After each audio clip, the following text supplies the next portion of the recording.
Hey guys, if you're getting Windows 11 error code 0x80071a90, don't panic. This error is usually related to corrupted system files or a broken Windows Update component, and you'll often see it when installing updates or apps from the Microsoft Store. The good news is it can be fixed without reinstalling Windows.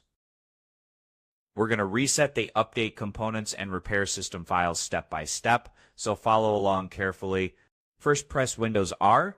Type Services, and press Enter. Scroll down and find Windows Update, then right-click it and choose Stop.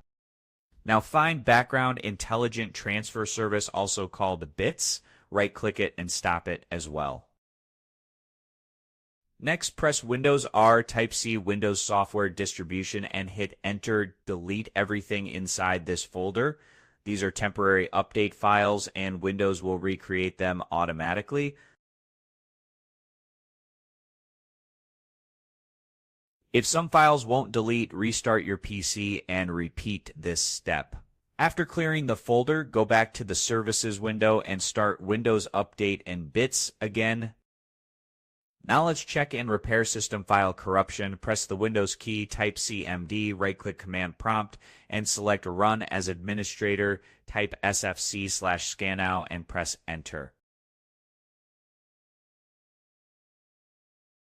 Wait until the scan reaches 100%. If SFC reports that it fixed errors, restart your computer when it finishes. After restarting, open Command Prompt as Administrator again and type dism/online/cleanupimage/restore health. Press Enter and let it complete.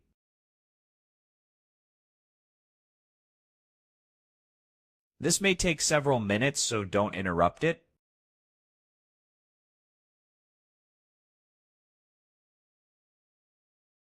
Now open Settings, go to Windows Update, and click Check for Updates. If the update installs normally, the error is fixed. If you still see the error, open Settings, go to System, then Troubleshoot, then Other Troubleshooters, and run the Windows Update Troubleshooter. Let Windows apply any recommended fixes automatically. As a final step, temporarily disable any third-party antivirus software and try the update one more time. In most cases, this completely resolves the error on Windows 11. If this video helped you, hit like, subscribe for more Windows fixes, and I'll see you in the next one.